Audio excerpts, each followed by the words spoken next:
Okay, so this is a quick video here today about CNC Madness and a way that you can get your own frames cut if you happen to have your own designs, or if you want to use some open source designs that are on Thingiverse.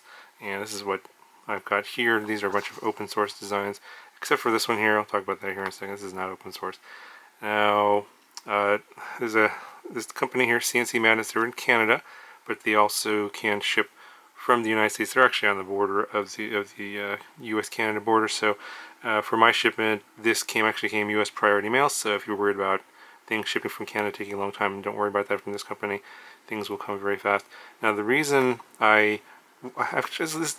video actually, and then actually working with CNC Madness has been a long time coming. Actually, Nick over at CNC Madness contacted me last year, but I just hadn't had time to actually investigate and actually having any frames cut because I've just been so busy. But with the toothpick rage and this new pickle frame that came out recently, which is basically a toothpick type of frame using the whoop style components and micro components, ultralight setups, these kinds of frames are going to be, I think going to be more popular, and you're going to see more variants of frames and people designing modifications and wanting to get them cut. And this is a good company to go with. It's very inexpensive. I think everything here, if you ordered it, would be like $45 plus shipping. Now, full disclosure, these were all provided to me by CNC Madness for this video. But if you happen to order all these frames, it'd be like $40–50. It's not that expensive. Like I think one of these would be something like $7–8, something like that. All of these frames here were designed by a guy named Ladrone Club.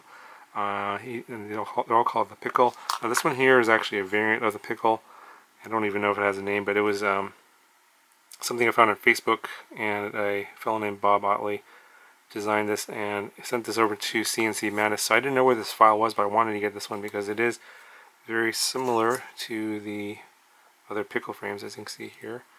I think the dimensions are pretty similar. It might be a little bit longer, but as you see, also for the whoop style boards, and it has these sort of arm brace extensions that go on here. It might make the frame a little bit stronger. I'm not sure.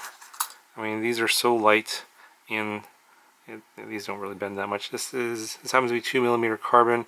So these files came from Thingiverse.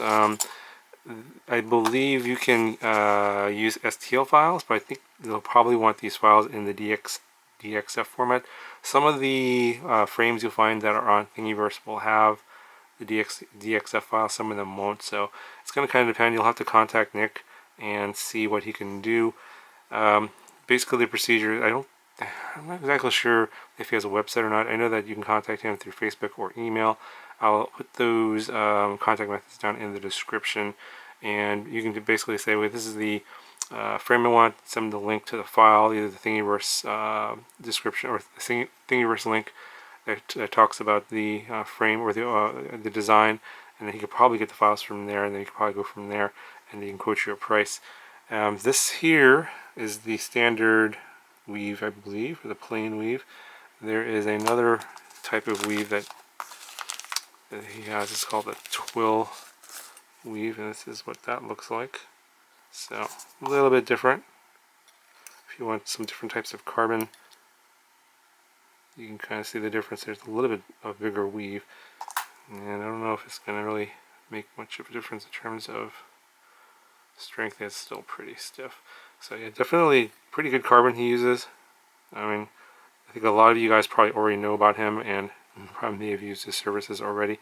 But of course, these videos are for those that aren't aware, and so that's trying to spread the word.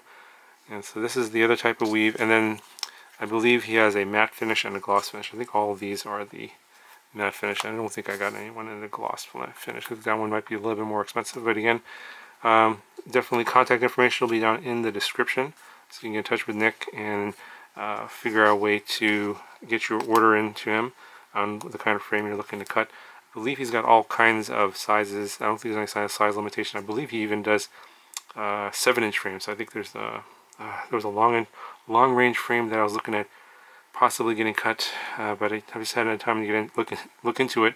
And I think he also cuts those for some other groups that are in on Facebook. So definitely check them out. Link will be down in the description, and obviously you'll see these in future videos. This happens to be, I think this is the Pickle EVO, so it's got like a dead cat style arm here and a top plate, and this is going to be for your probably your Cinewhip conversions, you know, basically for the 65mm prop, something like this. And this is another, I believe this is just a plain dead cat without the top plate options. This, you can see, it lines up pretty much there. Just doesn't, it's missing that front part here for the front section of the camera. But this might be fine for a conversion that already has a canopy for your turtle. And again, you have 65mm props to this one. And I believe these are your standard pickle frames. So standard X. Yeah, these are the same. And obviously different motor hole mounts there for 3 or 4 hole motors. I like that design. And then this is the other one from Bob Otley. So yeah, let me know if you guys have any burning desires of something you want to see first. Let me know down in the comments, and obviously I'll try and accommodate that if I can, given the time constraints and everything. I'll have obviously a lot of Cinewhips and parts, whip type parts and stuff that I already have, so there's a lot of things I could potentially convert. But yeah, if you guys are interested in something specific, let me know down in the comments and I'll try and make it happen. Hopefully you found this video helpful. Let me know if you have any questions, and I'll talk to you guys in the next one.